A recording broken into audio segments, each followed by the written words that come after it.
بسم اللہ الرحمن الرحیم۔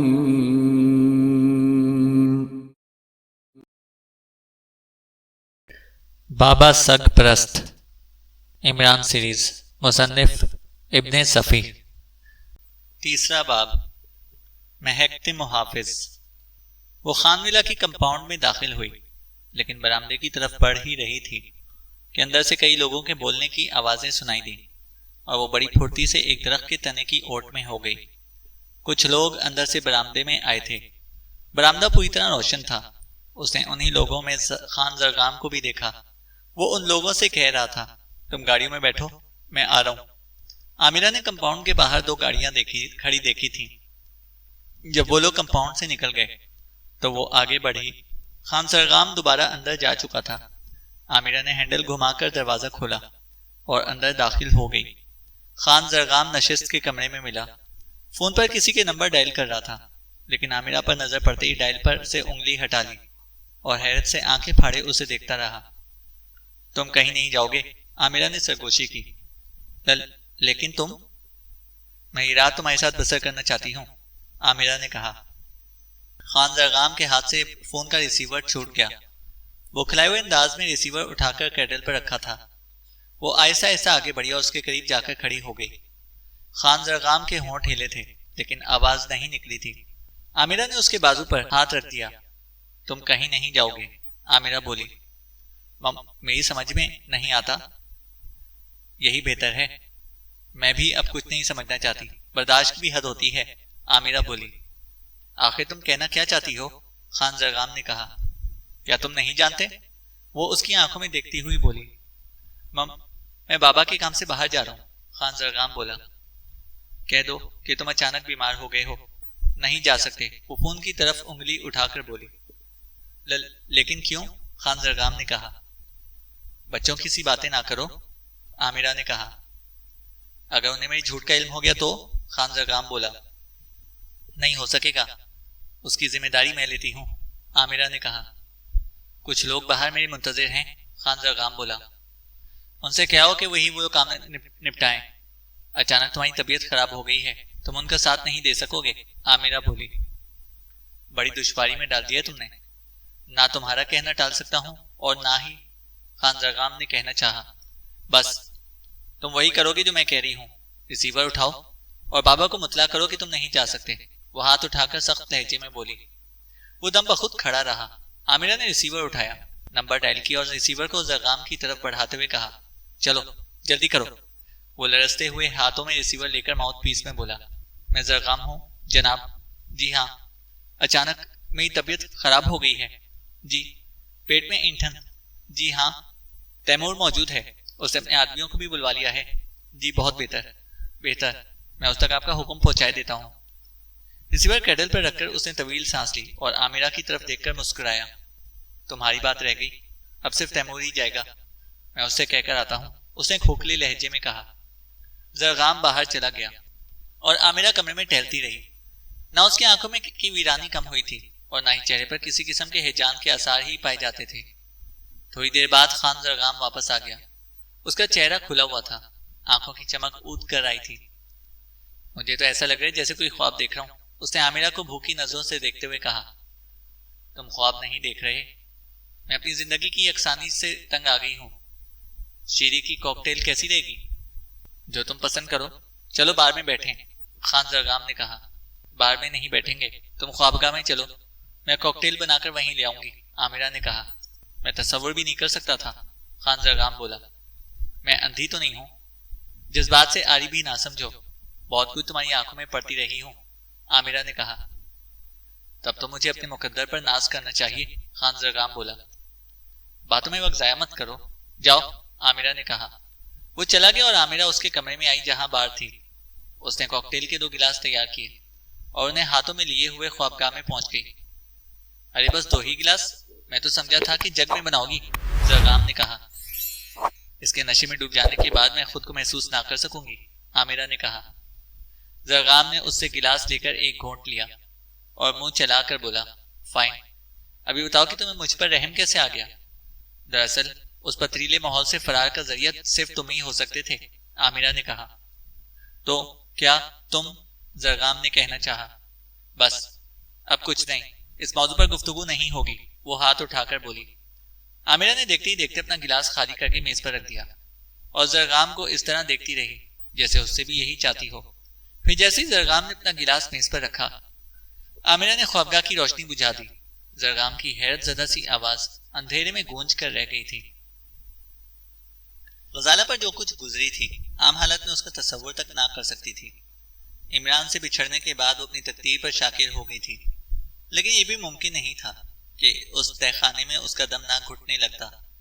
اسے تو پتہ ہی نہیں چل سکتا تھا کہ اس نئے تہہ خانے تک کیوں کر پہنچی تھی۔ عمران نے اسے تاریک کمرے میں بند کر دیا تھا اور وہ اچھی طرح جانتی تھی کہ اس کمرے میں تنہا ہے، اس لیے تاریکی الجھن کا باعث نہیں بنی تھی۔ لیکن اچانک جب کسی نے پیچھے سے اسے دبوچ کر اس کا منہ بھینچ دیا تو وہ دہشت کے مارے بے ہوش ہو گئی، اور اس بے ہوشی کے دوران میں اس پر کیا گزری اس کا علم ہوش میں آنے کے بعد بھی نہ ہو سکا، کیونکہ اس کے بعد اس نے خود کو تنہا پایا تھا۔ لیکن یہ وہ کمرہ تو نہیں تھا جس میں بے ہوش ہوئی تھی، سرے سے کمرہ ہی نہیں تھا، کیونکہ نہ اس میں کوئی کھڑکی نظر آ رہی تھی اور نہ ہی دروازہ۔ تو ایک بار پھر اسے کسی تہہ خانے سے دوچار ہونا پڑا تھا۔ پھر وہ ڈھم کے بارے میں سوچنے لگی، پتہ نہیں اس پر کیا گزری ہوگی۔ یکایک اسے اس پر غصہ آ گیا۔ یہ بپتا اسی لیے پڑی تھی کہ اس نے اس کا کہنا نہیں مانا تھا۔ وہ دروازہ کھولنے کی مخالفت ہی کرتی رہ گئی تھی اور اس پر ذرہ برابر بھی اثر نہیں ہوا تھا۔ اس نے اسے کمرے میں بند کر کے بیرونی دروازہ کھولا تھا اور کسی بڑی مصیبت میں گرفتار ہو گیا تھا، لیکن خود اس پر ہونے والا حملہ تو اتنی جلدی ہوا تھا کہ اس وقت تک بیرونی دروازہ تک بھی نہ پہنچ سکا ہوگا۔ اس کا یہ مطلب ہو سکتا تھا کہ بیرونی دروازہ کھلنے سے قبل ہی عمارت کے اندر ان دونوں کے علاوہ بھی اور کوئی موجود تھا، اسی کمرے میں جہاں عمران نے اسے بند کیا تھا۔ مگر وہ آدمی عمارت میں کیسے داخل ہو سکا ہوگا جبکہ بیرونی دروازہ ایک پل کے لیے بھی نہیں کھولا گیا؟ خدا جانے ان لوگوں نے ڈھم کو زندہ بھی چھوڑا ہوگا یا فوری طور پر ختم کر دیا ہوگا۔ اس کے لیے اس کا دل کھڑکنے لگا تھا۔ ذرا دیر پہلے آنے والا غصہ یکسر کافور ہو گیا۔ لیکن آخر یہ سب کیا ہے؟ وہ اپنے باپ کو ایک سیدھا سادہ تاجر سمجھتی تھی۔ کسی غیر قانونی مصروفیت کا خیال بھی محض اس لیے آیا تھا کہ شہر کے بعض بدنام تاجروں سے اس کے تعلقات تھے، لیکن تجارتی رابطے تو بہرحال رکھنے ہی پڑتے ہیں۔ اسمگلروں کے دکھاوے والے کاروبار سے تو سبھی کا سابقہ پڑتا ہے۔ وہ یہی سمجھتی تھی کہ ان سے اس کے وہ تعلقات محض سطحی طور پر ہیں، لیکن اپنے بنگلے والے تہخانے کا راز منکشف ہوتے ہی اسے پوری طرح یقین آ گیا تھا کہ اس کا باپ حقیقتاً کسی غیر قانونی حرکت کا ارتکاب کر رہا ہے۔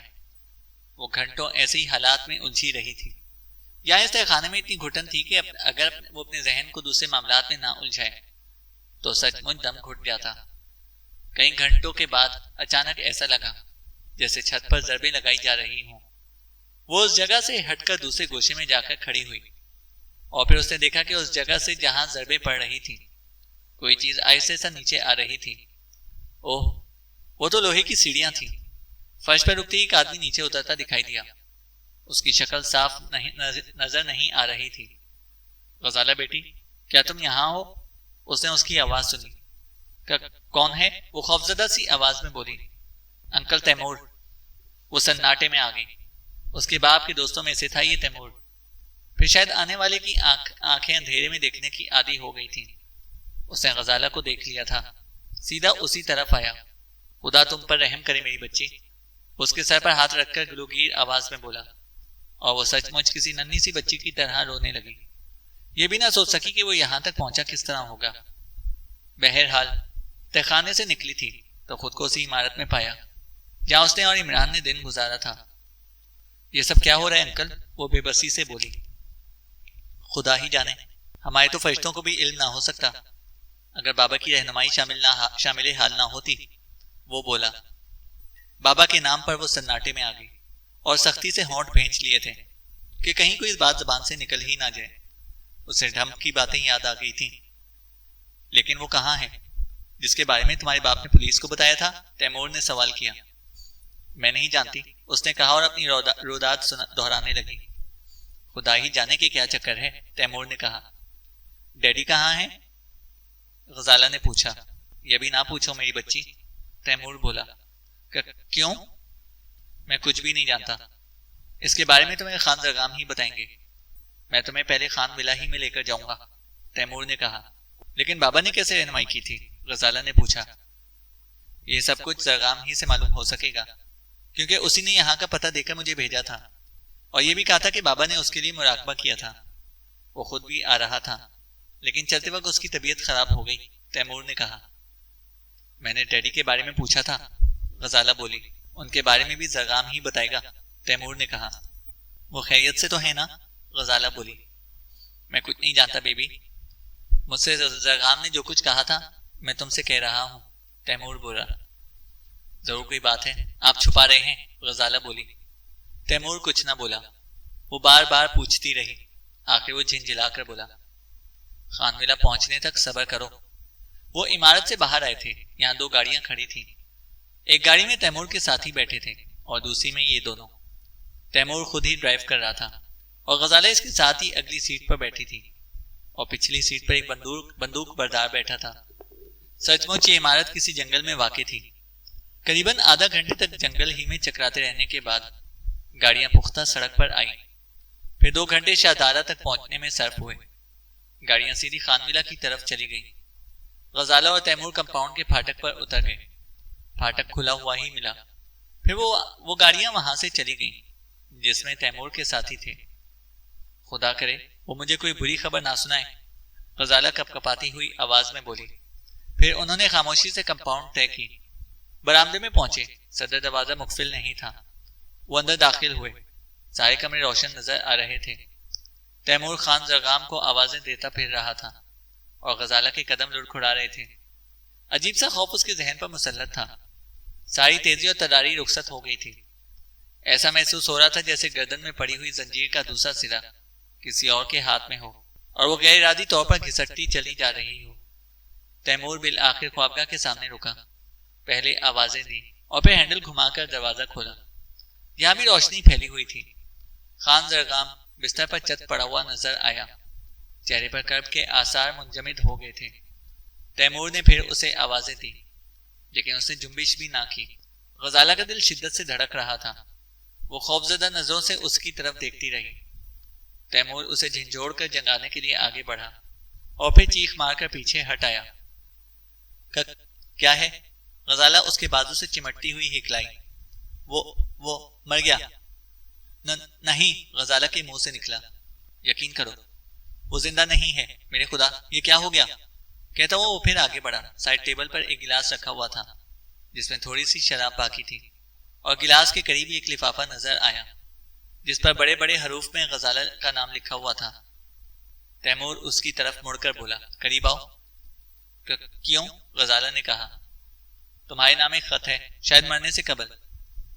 غزالہ غیر ارادی طور پر آگے بڑھ آئی۔ تیمور نے لفافہ اٹھا کر اسے تھما دیا۔ لفافہ چاک کر کے اس نے خط نکالا اور اس کی تہہ کھول ہی رہی تھی کہ تیمور اس کا بازو پکڑ کر بولا، یہاں سے چلو، میرا دم گھٹ رہا ہے۔ وہ خوابگاہ سے نکل کر دوسرے کمرے میں آئے۔ غزالہ خط پڑھنے لگی۔ زہر پینے سے قبل میں یہ خط لکھ رہا ہوں۔ جو کچھ میں نے کیا ہے اس کے بعد زندہ رہ کر کیا کروں گا۔ جیلانی میرا بہترین دوست تھا، لیکن نہ جانے کیوں اس نے ایک سرکاری آدمی سے ساز باز کر لی۔ نہ تم دونوں تہ خانے تک پہنچتے اور نہ ہی یہ سب کچھ ہوتا۔ تمہیں معلوم ہونا چاہیے کہ میں اور جیلانی چرچ کے ایکسٹریکٹ کا کاروبار کرتے تھے۔ اس کے لیے تمہارے بنگلے والے تہ خانے میں ہم نے مشینیں بھی لگا رکھی تھی۔ تم دونوں میری ہی قید میں تھے۔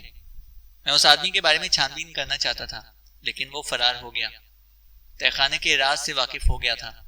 اس لیے میں نے تمہارے بنگلے کو اتنی جلدی سے ڈائنامائٹ کرایا کہ تمہارے باپ کو وہاں سے نکل آنے کی مہلت نہ مل سکی۔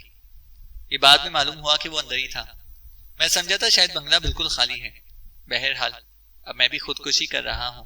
اگر جیلانی نادانستگی میں مارا نہ جاتا تو اس کی نوبت نہ آتی، لیکن اب میں اپنے ضمیر پر یہ بوجھ لے کر کیسے زندہ رہ سکتا ہوں؟ کیا یہ سچ ہے؟ غزالہ تیمور کی طرف مڑ کر چیخی۔ کیا لکھا ہے؟ تیمور نے پوچھا۔ کیا ڈیڈی زندہ نہیں ہے؟ غزالہ چلائی۔ تیمور نے آگے بڑھ کر خط اس کے ہاتھ سے لے لیا اور بوکھلائے ہوئے انداز میں اسے پڑھنے لگا۔ اس کی سراسیمگی بڑھتی جا رہی تھی۔ غزالہ پھٹی پھٹی سی آنکھوں سے اسے دیکھتی رہی۔ خود اسے ایسا محسوس ہو رہا تھا جیسے دماغ شل ہو کر رہ گیا ہو۔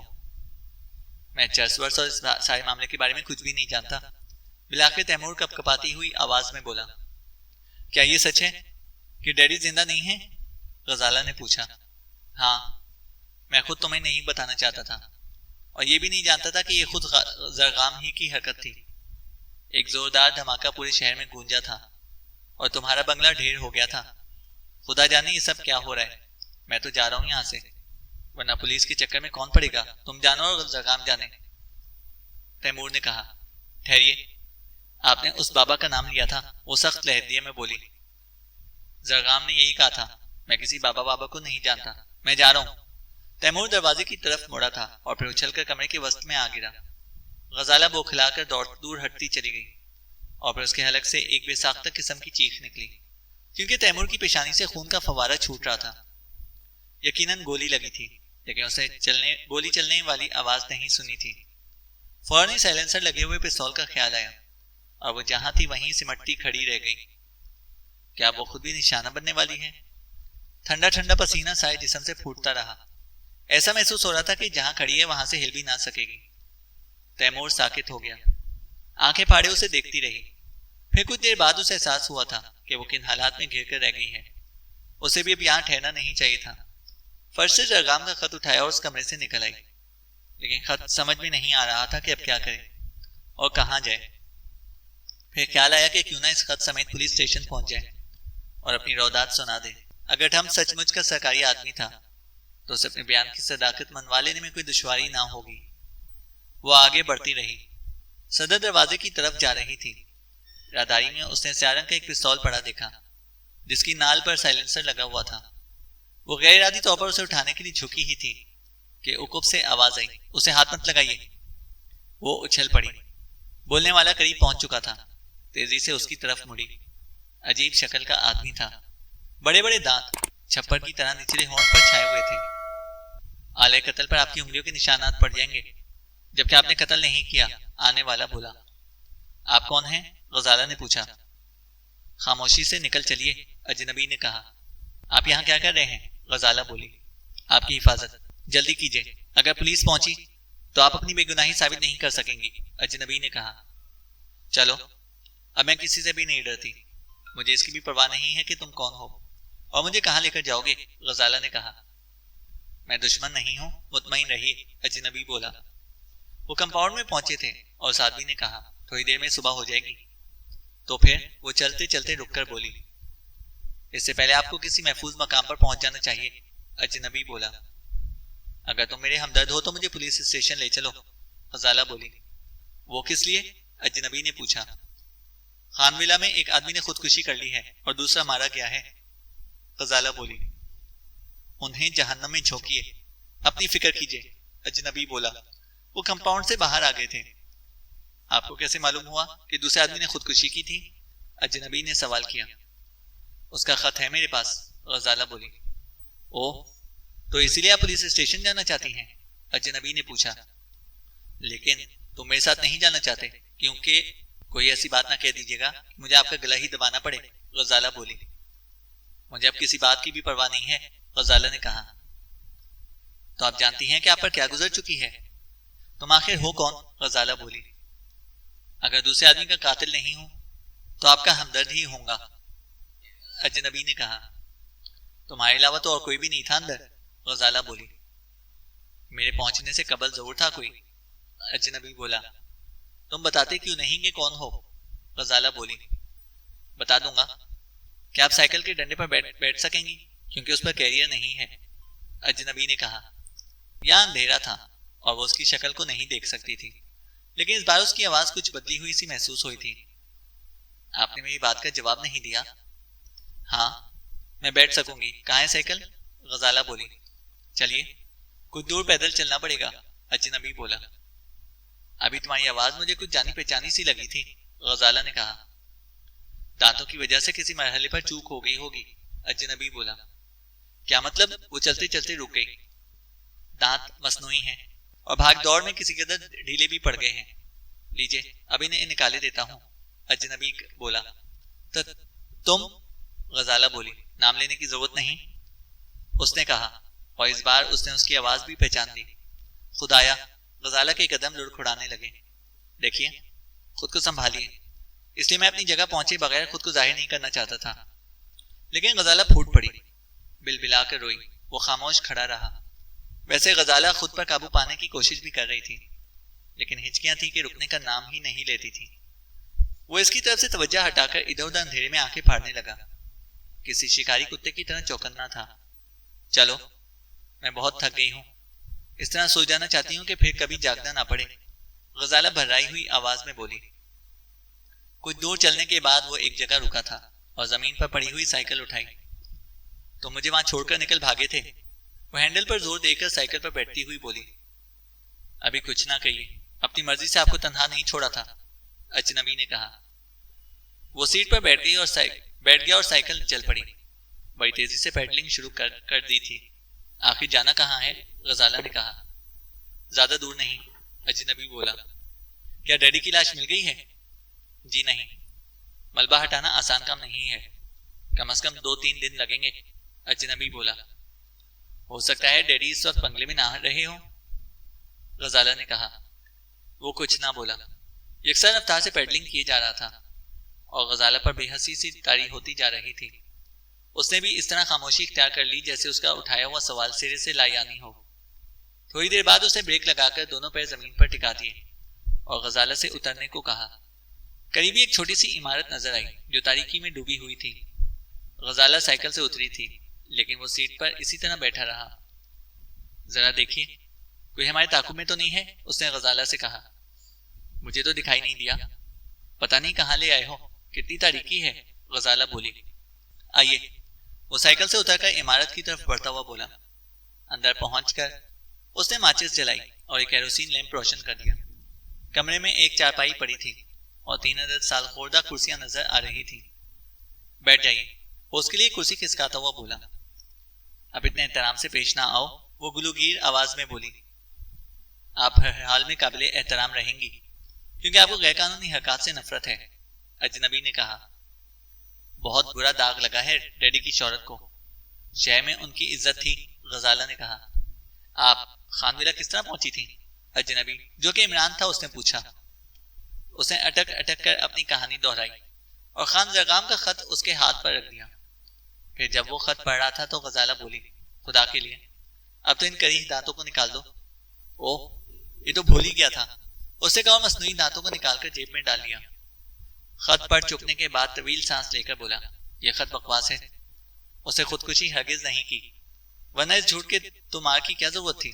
عمران نے کہا۔ میں نہیں سمجھی۔ اسے مارا گیا ہے، یہ خط اس کا ہرگز نہیں ہو سکتا، عمران بولا۔ خدا جانے، اس سے پہلے کی کوئی تحریر میری نظر میں نہیں گزری۔ میرے ایسے سمجھنے کی معقول وجہ ہے، آپ کے ڈیڈی عمارت کے منہدم ہو جانے سے قبل ہی فوت ہو چکے تھے اور ان کے قریب بھی مجھے خودکشی کا اعتراف نامہ ملا تھا، عمران بولا۔ کیا کہہ رہے ہو؟ غزالہ بولی۔ اب عمران نے اپنی کہانی شروع کر دی۔ جولیانا فرٹز واٹر کا ذکر غیر ضروری تھا، اس لیے اس کا حوالہ دیے بغیر بولا۔ اس طرح میں ٹھیک اسی جگہ جا پہنچا جہاں آپ کے بنگلے والے تہخانے میں لفٹ کا کیج تھا۔ لفٹ کے ذریعے اوپر پہنچا، خوابگاہ میں آپ کے ڈیڈی کی لاش بستر پر پڑی نظر آئی اور اس کے قریب ہی ایک لفافہ پڑا تھا جس پر آپ کا نام تحریر تھا۔ میں نے اسے کھول ڈالا، جو خط آپ کے نام لکھا گیا تھا، آپ کے ڈیڈی کی طرف سے، انہوں نے آپ کو اپنی خودکشی کا ذمہ دار ٹھہرایا تھا۔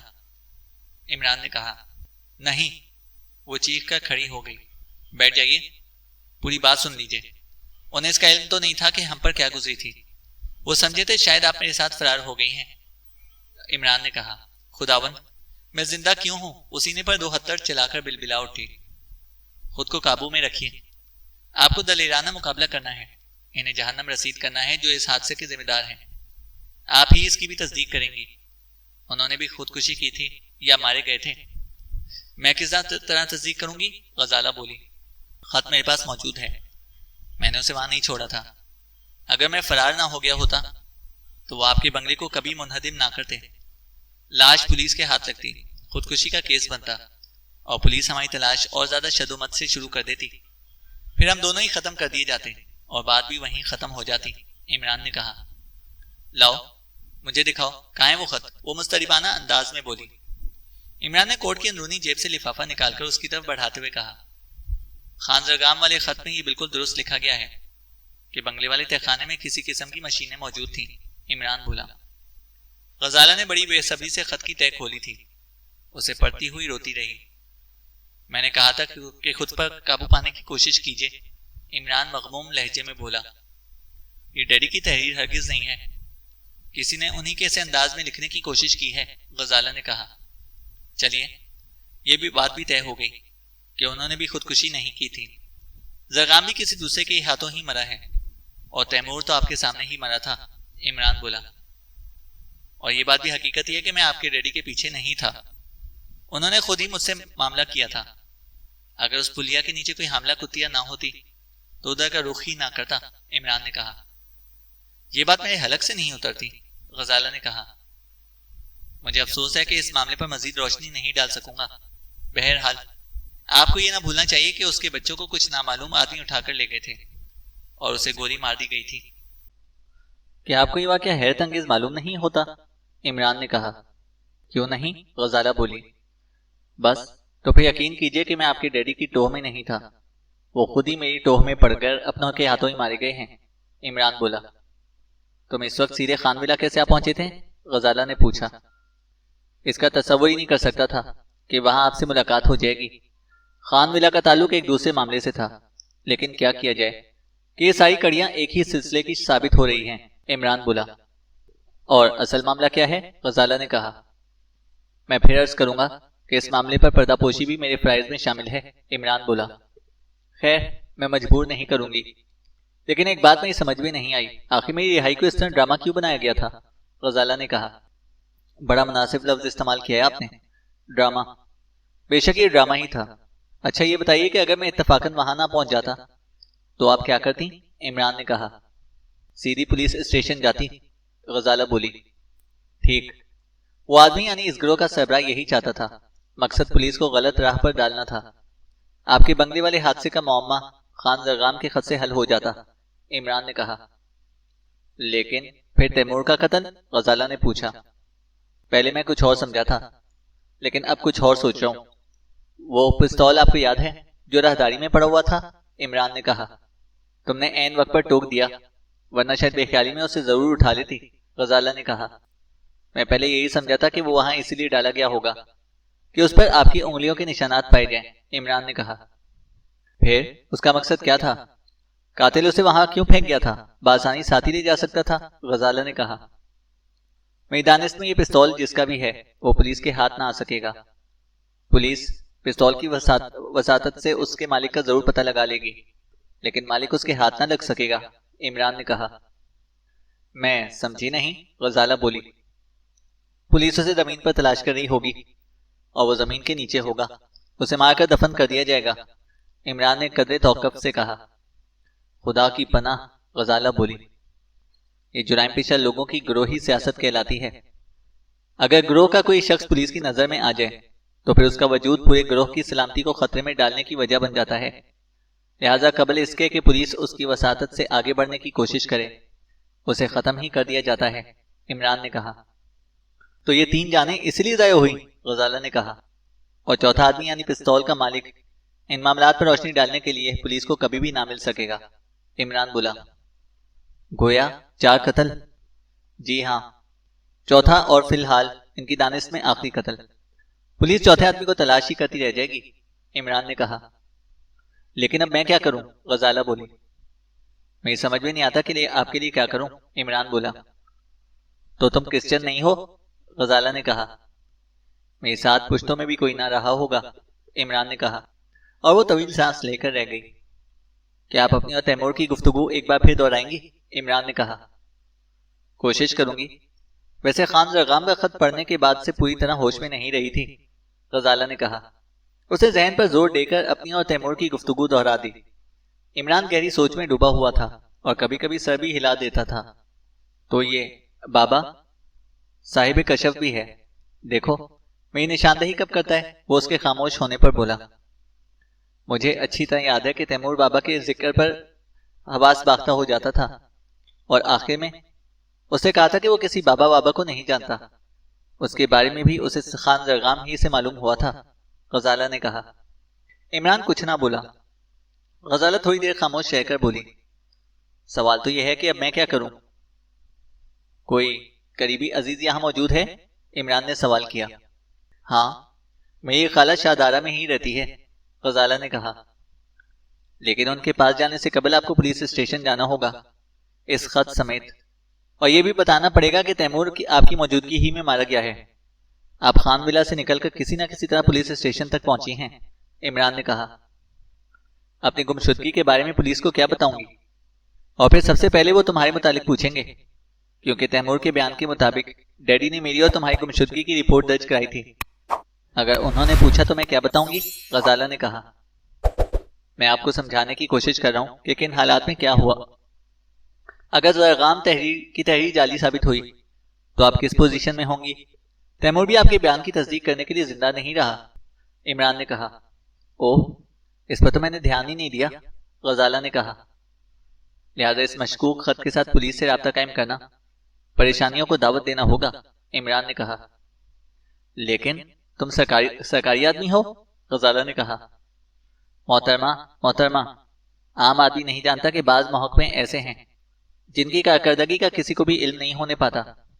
اگر فرض کیجئے کہ میں دھر لیا جاؤں تو مجھے چپ چاپ جیل کی ہوا ہی کھانی پڑے گی، عام مجرموں کی طرح سزا بھگتوں گا، عمران نے کہا۔ بڑی عجیب بات ہے، غزالہ نے کہا۔ ہم میں سے اب تک کئی پھانسی بھی پا چکے ہیں لیکن اف تک نہیں کی، چپ چاپ مر گئے، عمران نے کہا۔